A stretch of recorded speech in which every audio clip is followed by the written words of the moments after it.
मेरा काम चले, अच्छा काम चले। किथे लिखा है बाइबल च, किथे वायदा परमेश्वर दा तेरे नाल, जिथे परमेश्वर ए कहंदा है तेरा काम चलाऊगा परमेश्वर? नहीं जी, वो नहीं पता। जे तेनू ए नहीं पता फिर तेरा काम भी नहीं बन सकता, क्योंकि परमेश्वर अपने वचन के द्वारा लोगों को चंगा करता है, ना कि उन्हां दी जरूरत के हिसाब दे नाल। जे जरूरतां दे हिसाब नाल लोग चंगे होण ते हॉस्पिटलां च किसे मां दा इकलौता ना मरे। लेकिन बाइबल दसदी है परमेश्वर अपने वचन की कदर करता है और विश्वास की कदर करता है। हालेलुया। हन्ना लिखिया हर साल जांदी सी अपने पति दे नाल, एवरी ईयर हर साल जांदी सीगी। और बाइबल च लिखिया हर साल यहोवा दे भवन च जांदी सीगी, पर कनेक्टेड नहीं सी परमेश्वर दे नाल, जुड़ी हुई नहीं सी परमेश्वर दे नाल। और एक दिन लिखिया जदों दिल टुटिया ओदा, रब दे घर गई और टुट के प्रार्थना की और परमेश्वर नाल जुड़ के प्रार्थना की। और परमेश्वर के दास ओदे नबी ने कहा कि जा यहोवा परमेश्वर तेनू मुंह मंगया वरदान दे। और लिखिया हन्ना दी बांझपन उसे महीने टुटिया और उसे साल वो प्रेग्नेंट हुई, फिर तो नंबर 1 हुई, फिर तो अगे आई। तुसी पिछे चाहे हो सकते हो, आज की मीटिंग तो बाद तुसी अगे आने वाले हो। तेरा बिजनेस अगे आने वाला, तेरी चर्च अगे आने वाली, तेरे बच्चे आगे आने वाले। अगर आमीन उच्चा है ब्लेसिंग तो चर्च। लेकिन ये कितना पॉसिबल है कि परमेश्वर इमोशनल है या वो स्पिरिचुअल है, कि वो आत्मिक है कि वो इमोशनल है? ਇਹਦਾ मतलब अगर तुसी ध्यान नाल, अगर तुसी इस वचन दे विश्वास नहीं करते कि नहीं जी उस दिन वो वचन नाल प्रेयर नहीं सी कर रहे, वो परमेश्वर की मर्जी सी पेंटीकोस दे दिन आत्मा उतरे। ते मैं दसना चाहना पेंटीकोस त्योहार मनाने वाले दे उत्ते पवित्र आत्मा नहीं सी उतरिया, पर जेडे परमेश्वर की बाट जोरे सीगे उन्हां उत्ते पवित्र आत्मा उतरिया। और बाइबल च मैं तुहानू ये भी दसना चाहना पवित्र आत्मा इक्को बारी नहीं उतरिया, पवित्र आत्मा दे नाल वो बार बार भरदे रहे। जो लंगड़े भिखारी ने उन्होंने चंगा किया, प्रेरितों के काम 3 दे विच बाइबल दसदी हो चंगाई तो बाद लोगों ने विरोध किया, याजका ने महायाजका ने सद लिया पतरस ते यूहन्ना नू। लिखा जो उन्होंने सद्या गया, उन्होंने कहा गया कि हुण तुसी यीशु नाम तो गल्लां नहीं करोगे लोगों के नाल। वो कहंदे ऐदां किद्दां हो सकता है कि तुहाडी गल मन्नीए ते रब दी गल ना मन्नीए? ऐदां नहीं हो सकता। ते लिखा उन्होंने धमका के छड़ता उन्होंने कि हुण यीशु नाम तो कोई गल नहीं करनी। ते प्रेरितों के काम 4:23 आयत लिखा वो छूट कर अपने साथियों के पास आए और जो प्रधान याजकों और पुरनियों ने उनसे कहा था उन सबको सुनाया। 25 आयत लिखा उन्होंने प्रेयर करनी शुरू की थी, हे स्वामी तू वही है जिसने स्वर्ग पृथ्वी समुद्र और जो कुछ उसमें है बनाया। तूने पवित्र आत्मा के द्वारा अपने सेवक हमारे पिता दाऊद के मुख से कहा, अन्य जातियों ने हुल्लड़ क्यों मचाया, देश देश के लोगों ने क्यों व्यर्थ बातें सोची। प्रभु और उसके मसीह के विरोध में पृथ्वी के राजा खड़े हुए और हाकिम एक साथ इकट्ठे हुए, क्योंकि सचमुच तेरे सेवक यीशु के विरोध में जिसका तूने अभिषेक किया, हेरोदेस और पिंतुस पिलातियस भी अन्य जाति और इस्राएलियों के इस नगर में इकट्ठे हुए। जो कुछ तेरे मती से तेरी सामर्थ से ठहरा था वही करें। अब हे प्रभु उन्हां दे धमकियां नूं वेख, अपने दासां नूं इह वरदान दे कि तेरा वचन बड़े हियाव दे नाल सुना सकीए। चंगा करने वास्ते तू अपने हाथ बढ़ा ताकि चिन्ह और अद्भुत काम तेरे पवित्र सेवक यीशु के नाम से किए जान।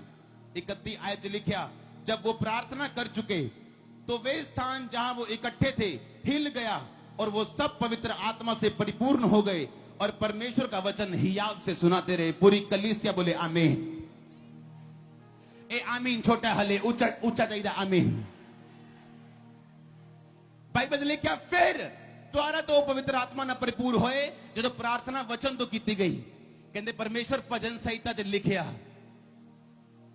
कि अन्य जातियां ने हुल्लड़ क्यों मचाया। आज असी पतरस वाले काम करना चाहते हैं। हर पास्टर ओ कलीसिया चंदा पतरस को सीगी हजारा की गिनती च वादी सीगी हर हफ्ते, पर वचन जो प्रार्थना करना सी नहीं चाहते क्योंकि वचन की नॉलेज सानू नहीं है। बाइबल दसदी प्रेरितों के कामां दे विच प्रेरित इस करके कामयाब सन क्योंकि हर प्रार्थना दे विच परमेश्वर का वचन मिलिया होया हुंदा सी उन्हां दे। जदों भी वो प्रार्थना करते सीगे परमेश्वर के वचन दे विचों करते सीगे। और बाइबल दसदी है कि परमेश्वर सारा कुछ मोड़ सकता तुहाडा, पर वचन जो की प्रार्थना कभी नहीं मोड़ सकता क्योंकि आपने लिखे हुए तो पीछे नहीं हट सकता हो। ਉਹ ਆਪਣੇ ਲਿਖੇ ਹੋਏ ਤੋਂ ਬਾਈਬਲ ਦੱਸਦੀ ਕਿ ਉਹਨੇ ਆਪਣੇ ਨਾਮ ਤੋਂ, ਅਸੀਂ ਦੇਖਦੇ ਹਾਂ ਉਹਦੇ ਨਾਮ 'ਚ ਕਿੰਨੇ ਵੱਡੇ ਕੰਮ ਹੁੰਦੇ, ਬੇਬੀਜ਼ ਹੋ ਜਾਂਦੇ ਹੈ, ਡਿਲੀਵਰੈਂਸ ਹੋ ਜਾਂਦੀਆਂ, ਕੈਂਸਰ ਚੱਲ ਜਾਂਦੇ, ਬਿਮਾਰੀਆਂ ਚੱਲ ਜਾਂਦੀਆਂ। ਲਿਖਿਆ ਉਹਦੇ ਨਾਮ ਤੋਂ ਵੀ ਵੱਡੀ ਚੀਜ਼ ਹੈ ਇੱਕ।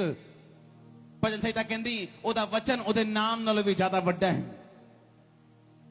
ਅਗਰ ਤੁਸੀਂ ਕਿਸੇ ਜੱਜ ਦੇ ਕੋਲ ਜਾਓ ਤੇ ਜੱਜ ਸਾਹਿਬ ਨੂੰ ਕਹੋ, ਜੱਜ ਸਾਹਿਬ ਮੇਰਾ ਇੱਕੋ ਹੀ ਮੁੰਡਾ ਹੈ, ਮੈਂ ਵਿਧਵਾ ਵਾਂ ਤੇ ਇਹ ਮੁੰਡਾ ਨਿਰਦੋਸ਼ ਹੈ, ਇਹਨੂੰ ਛੱਡ ਦਿਓ, ਤੇ ਰੋਣ ਲੱਗ ਜਾਓ ਜੱਜ ਦੇ ਸਾਹਮਣੇ, ਜੱਜ ਛੱਡ ਦੂਗਾ ਉਹਨੂੰ? ਉਹ ਕਦੀ ਨਹੀਂ ਛੱਡੇਗਾ। ਕਿਉਂ? ਅਗਰ ਜੱਜ ਦਾ ਦਿਲ ਕਰੇ ਛੱਡਣ ਦਾ, ਉਹ ਤਾਂ ਵੀ ਨਹੀਂ ਛੱਡ ਸਕਦਾ। ਕਿਉਂ? ਕਿਉਂਕਿ ਇੱਕ ਜੱਜ ਜਿਹੜਾ ਹੈ ਉਹ ਸੰਵਿਧਾਨ ਦੇ ਨਾਲ ਬੰਨਿਆ ਹੋਇਆ, ਤੇ ਜੇ ਉਹ ਸੰਵਿਧਾਨ ਨਾਲ ਬੰਨਿਆ ਹੋਇਆ, ਉਹਨੂੰ ਪਤਾ ਵੀ ਹੋਵੇ ਇਹ ਬੰਦਾ ਨਿਰਦੋਸ਼ ਹੈ, ਕਿਉਂਕਿ ਜੱਜਾਂ ਨੂੰ ਪਤਾ ਹੁੰਦਾ ਨਹੀਂ ਇਹ ਬੰਦਾ ਨਿਰਦੋਸ਼ ਹੈ, ਕਿਉਂਕਿ ਉਹ ਸਮਝਦਾਰ ਹੋ ਜਾਂਦੇ ਕੰਮ ਕਰ ਕਰਕੇ, ਪਰ ਉਹ ਛੱਡ ਨਹੀਂ ਸਕਦੇ। ਕਿਉਂ? ਕਿਉਂਕਿ ਪ੍ਰੂਫ ਚਾਹੀਦਾ ਉਹਨਾਂ ਨੂੰ, ਸਬੂਤ ਚਾਹੀਦਾ ਹੈ, ਔਰ ਸੰਵਿਧਾਨ ਦੇ ਅਨੁਸਾਰ ਉਹ ਚੱਲ ਸਕਦੇ। ਉਸੇ ਤਰ੍ਹਾਂ ਪਰਮੇਸ਼ਵਰ ਨੂੰ ਸਬੂਤ ਚਾਹੀਦਾ ਕਿ ਕਿੱਥੇ ਲਿਖਿਆ ਜੋ ਤੁਸੀਂ ਆਪਣੇ ਕੇਸ ਲਈ, ਆਪਣੀ ਚੀਜ਼ਾਂ ਲਈ ਪਰਮੇਸ਼ਵਰ ਕੋਲ ਮੰਗ ਰਹੇ ਹੋ, ਕਿੱਥੇ ਲਿਖਿਆ ਬਾਈਬਲ ਦੇ ਵਿੱਚ? ਜਿਹੜੀ ਪ੍ਰਾਰਥਨਾ ਸਿਰਫ ਇਮੋਸ਼ਨਸ ਨਾਲ ਕੀਤੀ ਜਾਵੇ ਔਰ ਵਚਨ ਉਹਦੇ ਨਾਲ ਮਿਲਿਆ ਨਾ ਹੋਵੇ, ਉਹ ਪ੍ਰਾਰਥਨਾ 10% ਰਿਜ਼ਲਟ ਲੈ ਕੇ ਆਂਦੀ ਹੈ, ਔਰ ਦੂਸਰੀ ਪ੍ਰਾਰਥਨਾ 90-100% ਰਿਜ਼ਲਟ ਲੈ ਕੇ ਆਂਦੀ ਹੈ। ਹਾਲੇਲੂਇਆ। ਉਸੇ ਤਰ੍ਹਾਂ ਵਕੀਲਾਂ ਦਾ ਕੰਮ ਹੈ। ਇੱਕ ਵਕੀਲ ਜਿਹੜਾ ਹੈ ਉਹਦੀ ਮਿਲਣ ਦੀ ਸਿਰਫ 500 ਰੁਪਏ ਫੀਸ ਹੈ, 1000 ਰੁਪਏ ਫੀਸ ਹੈ। ਪਰ ਕੁਝ ਵਕੀਲ ਏਦਾਂ ਦੇ ਵੀ ਹੈਗੇ ਜਿਨ੍ਹਾਂ ਦੀ ਮਿਲਣ ਦੀ ਫੀਸ 5 ਲੱਖ ਰੁਪਏ ਹੈ। ਮੈਂ ਜਾਣਦਾ ਪਰਸਨਲੀ ਏਦਾਂ ਦੇ ਵਕੀਲ ਦਿੱਲੀ ਜਿਨ੍ਹਾਂ ਦੀ ਮਿਲਣ ਦੀ ਫੀਸ 2.5 ਲੱਖ ਰੁਪਏ ਹੈ, 7 ਲੱਖ ਰੁਪਏ ਹੈ, 6 ਲੱਖ ਰੁਪਏ ਹੈ। ਦੋਨੋਂ ਵਕੀਲ ਹੈ, ਸੇਮ ਪੜ੍ਹਾਈ ਕੀਤੀ, ਪਰ ਇੱਕ ਵਕੀਲ ਸੰਵਿਧਾਨ ਨੂੰ ਚੰਗੇ ਤਰੀਕੇ ਨਾਲ ਜਾਣਦਾ ਹੈ ਔਰ ਦੂਜਾ ਵਕੀਲ ਇੰਨੇ ਚੰਗੇ ਤਰੀਕੇ ਨਾਲ ਨਹੀਂ ਜਾਣਦਾ। ਉਹੀ ਬੰਦਾ ਜਿਹੜਾ ਪਰਮੇਸ਼ਵਰ ਦੇ ਵਚਨ ਦੀ ਨੌਲੇਜ ਰੱਖਦਾ ਹੈ, ਜਿਹੜਾ ਪਰਮੇਸ਼ਵਰ ਦੇ ਵਚਨ ਨਾਲ ਜੁੜਿਆ ਹੋਇਆ ਹੈ, ਔਰ ਉਸੇ ਮਹਿੰਗੇ ਵਕੀਲ ਦੇ ਵਾਂਗ ਹੈ, ਔਰ ਦੂਸਰਾ ਬੰਦਾ ਉਸੇ ਸਸਤੇ ਵਕੀਲ ਦੇ ਵਾਂਗ ਹੈ। ਹੈਗੇ ਦੋਨੋਂ ਵਿਸ਼ਵਾਸੀ ਹੈ, ਹੈਗੇ ਦੋਨੋਂ ਵਕੀਲ ਹੈ, ਪਰ ਦੋਨਾਂ ਦੀ ਜ਼ਿੰਦਗੀ 'ਚ ਜ਼ਮੀਨ ਔਰ ਆਸਮਾਨ ਦਾ ਫਰਕ ਹੈ। ਅਗਰ ਤੁਸੀਂ ਮਹਿੰਗੇ ਵਕੀਲ ਬਣਨਾ ਚਾਹੁੰਦੇ ਹੋ, ਵਧੀਆ ਵਿਸ਼ਵਾਸੀ ਬਣਨਾ ਚਾਹੁੰਦੇ ਹੋ, ਤੁਹਾਨੂੰ ਆਪਣੇ ਸੰਵਿਧਾਨ ਦੀ ਨੌਲੇਜ ਰੱਖਣੀ ਪਊਗੀ। ਜਿਹੜਾ ਵਕੀਲ ਸੰਵਿਧਾਨ ਦੀ ਨੌਲੇਜ ਨਹੀਂ ਰੱਖਦਾ, ਉਹ ਕਿਸੇ ਕੰਮ ਦਾ ਵਕੀਲ ਨਹੀਂ ਹੈ। ਉਹ ਵਿਹਲਾ ਬੈਠਾ ਸਾਰਾ ਦਿਨ, ਕੋਈ ਕਸਟਮਰ ਨਹੀਂ ਹੈ। ਪਰ ਜਿਹਨੂੰ ਸੰਵਿਧਾਨ ਦੀ ਨੌਲੇਜ ਹੈ, ਉਹ ਸਾਰਾ ਦਿਨ ਕੰਮ ਕਰਕੇ ਰੋਟੀ ਖਾਣ ਦਾ ਉਹਦੇ ਕੋਲ ਟਾਈਮ ਨਹੀਂ ਹੈ। ਅੱਜ ਉਹੀ ਵਿਸ਼ਵਾਸੀ ਜਿਹਨੂੰ ਇਹੀ ਨਹੀਂ ਪਤਾ, ਬੋਲਦੇ ਨੇ ਉਹ ਸਾਰੇ ਵਿਸ਼ਵਾਸੀ ਜਿਹੜੇ ਇਹ ਕਹਿਣ ਖੁਦਾ ਸਾਡੇ ਨਾਲ ਗੱਲ ਕਰਦਾ ਹੈ ਔਰ ਆਪਣੀ ਬਾਈਬਲ ਕਦੀ ਖੋਲੀ ਨਾ ਹੋਵੇ। ਖੁਦਾ ਉਸ ਬੰਦੇ ਨਾਲ ਕਦੀ ਗੱਲ ਨਹੀਂ ਕਰਦਾ ਜਿਹੜਾ ਵਚਨ ਨਹੀਂ ਪੜਦਾ। ਇਹ ਗੱਲ ਲਿਖ ਕੇ ਲੈ ਲਓ ਮੇਰੇ ਕੋਲੋਂ। ਖੁਦਾ ਉਸ ਬੰਦੇ ਨਾਲ ਕਦੀ ਗੱਲ ਨਹੀਂ ਕਰੇਗਾ ਜਿਹੜਾ ਲਿਖਿਤ ਬਾਈਬਲ ਨਾ ਪੜਦਾ ਹੋਏਗਾ। ਜੇ ਤੁਸੀਂ ਲਿਖਿਤ ਬਾਈਬਲ ਨਹੀਂ ਪੜ ਸਕਦੇ, ਖੁਦਾ ਤੁਹਾਡੇ ਨਾਲ ਕਦੀ ਗੱਲ ਨਹੀਂ ਕਰ ਸਕਦਾ। ਹਾਲੇਲੂਇਆ। ਬਾਈਬਲ ਦੇ ਲਿਖਿਆ ਪਤਰਸ ਨੂੰ ਪਤਾ ਸੀਗਾ, ਪਹਿਲਾਂ ਦੇ ਉਹ ਯਿਸੂ ਮਸੀਹ ਦੇ ਵਚਨਾਂ ਨਾਲ ਜੁੜਿਆ ਹੋਇਆ ਸੀ। ਕਹਿੰਦੇ ਯਰੂਸ਼ਲਮ ਨੂੰ ਨਹੀਂ ਛੱਡਣਾ। ਇਮੇਜਿਨ ਕਰੋ ਅਗਰ ਪਤਰਸ ਵਚਨ ਭੁੱਲ ਜਾਂਦਾ ਤੇ ਯਰੂਸ਼ਲਮ ਨੂੰ ਛੱਡ ਦਿੰਦਾ ਤੇ ਪਵਿੱਤਰ ਆਤਮਾ ਕਦੀ ਨਾ ਉਤਰਦਾ, ਤੇ ਪਵਿੱਤਰ ਆਤਮਾ ਦੇ ਉਤਰਨ ਤੋਂ ਬਾਅਦ ਲੰਗੜਾ ਚੰਗਾ ਹੋਇਆ, ਲੋਕ ਬਦਲੇ, ਬਪਤਿਸਮੇ ਹੋਏ, ਯਾਜਕਾਂ ਦਾ ਵੱਡਾ ਸਮਾਜ ਬਾਈਬਲ ਕਹਿੰਦੀ ਉਹਨਾਂ ਦੇ ਅਧੀਨ ਹੋ ਗਿਆ। ਸੋਚੋ ਗੱਲ, ਅਗਰ ਪਤਰਸ ਨੇ ਵਚਨ ਤੋੜਿਆ ਹੁੰਦਾ ਤੇ ਯਰੂਸ਼ਲਮ ਤੋਂ ਨਿਕਲ ਗਿਆ ਹੁੰਦਾ ਬਾਹਰ। ਕਹਿੰਦਾ ਕੋਈ ਨਹੀਂ, ਸਾਰੀ ਦੁਨੀਆ ਰੱਬ ਦੀ ਹੈ, ਯਰੂਸ਼ਲਮ 'ਚ ਨਾ ਸਹੀ, ਬੈਤਲਹਮ 'ਚ ਸਹੀ, ਕੋਈ ਗੱਲ ਨਹੀਂ, ਇਜ਼ਰਾਈਲ 'ਚ ਨਾ ਸਹੀ, ਮਿਸਰ 'ਚ ਸਹੀ, ਰੱਬ ਲਈ ਕੀ ਹੈ, ਮੈਨੂੰ ਇਸਤੇਮਾਲ ਹੀ ਕਰਨਾ, ਜਿੱਥੇ ਮਰਜ਼ੀ ਕਰ ਲੇਗਾ। ਪਰ ਰੱਬ ਨੇ ਇੱਕ ਸਥਾਨ ਠਹਿਰਾਇਆ ਹਰ ਬੰਦੇ ਦੇ ਲਈ। ਉਸੇ ਤਰ੍ਹਾਂ ਸਥਾਨ ਠਹਿਰਾਇਆ ਗਿਆ ਸੀਗਾ ਪਰਮੇਸ਼ਵਰ ਦੀ ਆਤਮਾ ਨੂੰ ਉਤਾਰਨ ਦੇ ਲਈ, ਔਰ ਪਰਮੇਸ਼ਵਰ ਇਹ ਚਾਹੁੰਦਾ ਸੀ ਉਹਦੀ ਆਤਮਾ ਨੂੰ ਉਤਾਰਨ ਤੋਂ ਪਹਿਲਾਂ ਉਹਨਾਂ ਦੀ ਓਬੀਡੀਐਂਸ ਚੈੱਕ ਕੀਤੀ ਜਾਵੇ। और परमेश्वर ने क्या, पतरस यरूशलेम ਨੂੰ ਛੱਡਣਾ नहीं है। और पिता दी प्रतिज्ञा दी बाट जोनी है ਜਿਹੜੀ परमेश्वर ने ਕੀਤੀ ਸੀ कि मेरे जी उठन तो बाद वो अपना आत्मा ਤੁਹਾਡੇ ਉੱਤੇ ਉੰਡੇਲੇਗਾ और ਤੁਸੀਂ ਮੇਰੇ ਨਾਲ ਵੱਡੇ ਵੱਡੇ ਕੰਮ ਕਰੋਗੇ। और बाइबल ਦੱਸਦੀ है पवित्र आत्मा ਦੀ ਉਡੀਕ ਕਰ ਰਹੇ ਸੀ ਯਰੂਸ਼ਲਮ ਦੇ ਵਿੱਚ। ਉਹ ਸਾਰੇ ਚੇਲੇ, ਮਰੀਮ, 120 ਲੋਕ ਟੋਟਲ ਬਹੁਤ ਦਿਨਾਂ ਤੋਂ ਪ੍ਰਾਰਥਨਾ ਕਰ ਰਹੇ ਸੀ ਇੱਕ ਮਨ ਹੋ ਕੇ ਪਰਮੇਸ਼ਵਰ ਦੇ ਵਚਨ ਚੋਂ ਕਿ ਪ੍ਰਭੂ ਯਿਸੂ ਮਸੀਹ ਤੁਸੀਂ ਆਖਿਆ ਸੀਗਾ कि तुसी क्या सीगा कि मेरी बाट जोनी है और यरूशलेम दे विच रहना है जब तक तुसी पवित्र आत्मा ना पाओ। और बाइबल दसदी परमेश्वर दे वचन दे ठहरे रहन करके। और पतरस इमोशनल नहीं सीगा, वो स्पिरिचुअल सीगा। वो जानदा सी मैनू जो कुछ चाहिए ओदे लई मैनू परमेश्वर दे वचन दा बैकअप चाहिए। किथे लिखिया मैनू आत्मा वो देगा, उन्हें वो वचन लभ्या। आज साडे को नवा नियम है, गूगल है साडे को, है पूरे इंटरनेट है, बाइबल दियां बुक्स है साडे को, बहुत सारे होर लिटरेचर है साडे को जिथों ਅਸੀਂ ਪ੍ਰਚਾਰ ਕਰ ਸਕਦੇ ਹਾਂ। ਪਰ ਉਹ ਬੰਦਿਆਂ ਕੋਲ ਕੋਈ ਗੂਗਲ ਨਹੀਂ ਸੀ, ਕੋਈ ਇੰਟਰਨੈਟ ਨਹੀਂ ਸੀ, ਨਵਾਂ ਨਿਯਮ ਤੱਕ ਨਹੀਂ ਸੀ। ਪੁਰਾਣੇ ਨਿਯਮ ਜੋ ਲੱਭ ਕੇ ਪਰਮੇਸ਼ਵਰ ਦਾ ਪ੍ਰਚਾਰ ਕਰਦੇ ਸੀਗੇ, ਪੁਰਾਣੇ ਨਿਯਮ ਜੋ ਲੱਭ ਕੇ ਯਿਸੂ ਮਸੀਹ ਦਾ ਪ੍ਰਚਾਰ ਕਰਦੇ ਸੀਗੇ, ਜੁੜੇ ਹੋਏ ਸੀ ਪਰਮੇਸ਼ਵਰ ਦੇ ਵਚਨਾਂ ਦੇ ਨਾਲ। ਇਸ ਲਈ ਲੰਗੜਾ ਚਲਾਉਣ ਲੱਗੇ, ਉਹਨਾਂ ਨੂੰ ਦਿੱਕਤ ਨਹੀਂ ਸੀ ਹੁੰਦੀ। ਬੋਲਾ ਸੁਣਾਉਣ ਲੱਗੇ, ਦਿੱਕਤ ਨਹੀਂ ਸੀ ਹੁੰਦੀ। ਮੁਰਦਾ ਜਵਾਨ ਲੱਗੇ, ਦਿੱਕਤ ਨਹੀਂ ਸੀ ਹੁੰਦੀ। ਜਿੱਦਾਂ ਅੱਜ ਇੱਥੇ ਦਿੱਕਤ ਨਹੀਂ ਹੋਏਗੀ, ਚੰਗਿਆਈਆਂ ਹੋਣ ਲੱਗੇ ਯਿਸੂ ਮਸੀਹ ਦੇ ਨਾਮ ਦੇ ਵਿੱਚ। ਅਗਰ ਆਮੀਨ ਹੋ ਚਾਹੇ ਬਲੇਸਿੰਗ ਤੁਹਾਡੀ ਚਰਚ, ਤੁਹਾਡੇ ਬੱਚੇ ਜਿਹੜੇ ਚਰਚਾਂ ਦੀ ਹੈ, ਇਸ ਸ਼ਹਿਰ ਦੀ ਪਰਮੇਸ਼ਵਰ ਦੇ ਨਾਮ ਦੇ ਵਿੱਚ, ਅਗਰ ਆਮੀਨ ਹੋ ਚਾਹੇ ਚਰਚ, ਹਾਲੇਲੂਇਆ। ਇਸ ਲਈ ਅੱਜ ਲੋਕੀ ਭੋਲੇ ਨੇ ਬਹੁਤ, ਤੇ ਪਰਮੇਸ਼ਵਰ ਕਹਿੰਦਾ ਤੁਸੀਂ ਕਦ ਤੱਕ ਭੋਲੇ ਬਣੇ ਰਹੋਗੇ, ਕਦ ਤੱਕ ਭੋਲੇ ਬਣੇ ਰਹੋਗੇ। ਨਾ ਜੀ ਮੈਨੂੰ ਤਾਂ ਬਾਈਬਲ ਪੜ੍ਹਨੀ ਨਹੀਂ ਆਉਂਦੀ, ਮੈਂ ਤਾਂ ਪੜ੍ਹਿਆ ਲਿਖਿਆ ਨਹੀਂ ਆ ਜੀ। ਅੱਛਾ, ਹੁਣ ਤੇਰੀ ਭੈਣ ਇੰਗਲੈਂਡ ਤੋਂ ਭੇਜਿਆ ਤੇਰੇ ਲਈ 100 ਪਾਉਂਡ ਤੇ ਚਿੱਠੀ ਭੇਜੇ ਨਾਲ ਇੰਗਲਿਸ਼ ਲਿਖ ਕੇ, ਤੇ ਮੈਂ ਕਹਿੰਦਾ ਤੂੰ ਬੰਦਾ ਲੱਭ ਲੇਗਾ ਜਿਹੜਾ ਤੈਨੂੰ ਇੰਗਲਿਸ਼ ਦੀ ਟ੍ਰਾਂਸਲੇਸ਼ਨ ਕਰਕੇ ਦੱਸੇਗਾ, ਤੇ ਤੂੰ ਚਿੱਠੀ 'ਚ ਨੰਬਰ ਲੈ ਕੇ ਪੂਰਾ ਜਾ ਕੇ ਤੇ 100 ਪਾਉਂਡ ਛੁਡਾ ਕੇ ਵਾਪਸ ਲੈ ਕੇ ਆਏਗਾ। ਤੈਨੂੰ ਚੈਨ ਨਹੀਂ ਆਣਾ ਜਦ ਤੱਕ 100 ਪਾਉਂਡ ਦਾ 8000 ਰੁਪਇਆ ਜੇਬੇ 'ਚ ਨਾ ਗਿਆ ਤੇ। ਪਰ ਜੇ ਬਾਈਬਲ ਪੜ੍ਹਨੀ ਹੋਏ, ਸਾਡੇ ਕੋਲ ਕੋਈ ਟਾਈਮ ਨਹੀਂ ਹੈ। ਅਸੀਂ ਤਾਂ ਅਨਪੜ੍ਹ ਆ ਜੀ, ਸਾਨੂੰ ਬਾਈਬਲ ਪੜ੍ਹਨੀ ਨਹੀਂ ਆਉਂਦੀ। ਨਹੀਂ ਮੇਰਾ ਬਿਜ਼ਨਸ ਬਹੁਤ ਫਲਵੰਦ ਹੈ ਜੀ, ਨਹੀਂ ਮੇਰੀ ਘਰ ਵਾਲੀ ਪੜ੍ਹਦੀ ਹੈ, ਨਹੀਂ ਮੇਰਾ ਬੱਚਾ ਪੜ੍ਹਦਾ ਹੈ। ਹਾਂ ਅਸੀਂ ਫਲਾਣੀ, ਹਾਂ ਸੁਣਦੇ ਹਾਂ ਅਸੀਂ ਵਚਨ ਕਦੀ ਜਿੰਨਾ ਮਰਜ਼ੀ ਵਚਨ ਸੁਣੋ, ਪਰ ਵਚਨ ਪੜ੍ਹਨਾ ਜ਼ਰੂਰੀ ਹੈ। ਰੱਬ ਦੇ ਵਚਨ ਨਾਲ ਜੁੜਨਾ ਜ਼ਰੂਰੀ ਹੈ, ਨਹੀਂ ਤਾਂ ਆਤਮਾ ਖਾਲੀ ਹੋ ਜਾਏਗੀ, अविश्वास एंटर करेगा, मंगूंगे कुछ मिलूगा कुछ, कंफ्यूज रहोगे। पर जे वचन ना जुड़े रहोगे, सामर्थी कम करोगे, बड़े कम करोगे। मैं कह सामर्थी कम करोगे अगर वचन ना जुड़े रहोगे। ता आमीन। छोटा छोटा आमीन, ऊंचा चाहिए ऊंचा आमीन, बोला ऊंचा आमीन। हालेलुया। ਇਹਦਾ मतलब मेरी लाइफ जो कुछ भी परमेश्वर ने करना है, ਉਹਦੇ ਲਈ ਮੈਨੂੰ ਪਰਮੇਸ਼ਵਰ ਦਾ ਵਚਨ ਚਾਹੀਦਾ। मैं बहुत निराश ਸੀਗਾ 2005 ਦੇ ਵਿੱਚ ਆਪਣੀ ਲਾਈਫ ਤੋਂ, ਕਿਉਂਕਿ ਮਸੀਹ 'ਚ ਆਉਣ ਦੇ 1 ਸਾਲ ਬਾਅਦ ਵੀ ਮੇਰੀ ਚੰਗਿਆਈ ਨਹੀਂ ਸੀ ਹੋ ਰਹੀ। मैं निराश रहना, रोना कर लाना, अंदर वड़ के बाहर किसी ने कुछ नहीं दसना, पर परमेश्वर ने प्यार करते रहना। लेकिन मैं अंदरों एक पासों निराश ਸੀਗਾ कि क्यों परमेश्वर मेरी जिंदगी 'ਚ काम नहीं करता, जबकि मैं दूसरे लोगों की जिंदगी 'ਚ काम ਹੁੰਦਾ देखदा। अपनी चर्च मैं प्रेयर करदा, लोग चंगे हो जाते, लेकिन परमेश्वर मेरी क्यों नहीं सुनता। मैंने एक दिन अंदरों होली स्पिरिट ने कहा कि तू बाइबल पढ़नी स्टार्ट कर, और मैंने पता सीगा कि ये मेरे मन की गल नहीं है, ये मेरे मन च नहीं आया, ये होली स्पिरिट ने मैंने गल कही। और मैं बाइबल पढ़नी स्टार्ट की, और मैंने मेंटली अपसेट जो अटैक होंदे सीगे, ते मैं रात नूं परमेश्वर दा तेल लगा के राती 10 बजे और 2-2 3-3 बजे तक नवा नियम पढ़ना, और 4 दिन च नवा नियम खत्म कर देना। मैंने बाइबल पढ़न की आदत पाई। परमेश्वर ने एक प्रॉब्लम दे विच घेर के मैंने वचन दे नाल उन्हें जोड़िया। एक दिन मैं बाइबल पढ़ रहा सीगा, और एकदम एक वचन मेरे आगे आया, पहला कुरिन्थिया 15:58 आयत। और चले कहती, हे प्रिय भाइयों, हियाव बांधो, हौसला रखो, दृढ़ रहो, क्योंकि तुसी जानते हो मसीह च कीती गई मेहनत जड़ी है वो व्यर्थ नहीं जाती। मैनू ऐसा लगा कि रब ने मेरे नाल कुछ गल कीती है। अज 2 तरह का वचन है बाइबल च। पहला लोगोस। लोगोस का मतलब जिहड़ा लिखित वचन असी सारे पढ़ सकते हैं, एक सब्जेक्ट के तौर पर भी पढ़ सकते हैं। एक बंदा इहदा सब्जेक्ट रख के भी पढ़ सकता है, एक बंदा आम तरीके नाल भी पढ़ सकता है। उन्होंने लोगोस कहते हैं। जिहड़ा वचन बाइबल च लिखा वो सारे वास्ते। एक वचन है रेमा। रेमा वो वचन है जिहड़ा मैं बाइबल पढ़ते पढ़ते कोई ऐसा वचन जिहड़ा मैनू पता लग जाए कि नहीं आ वचन खुदा ने मेरे नाल गल कीती है, कोई आ मेरे दिल च चुभ गया वचन, और रेमा वचन सीगा।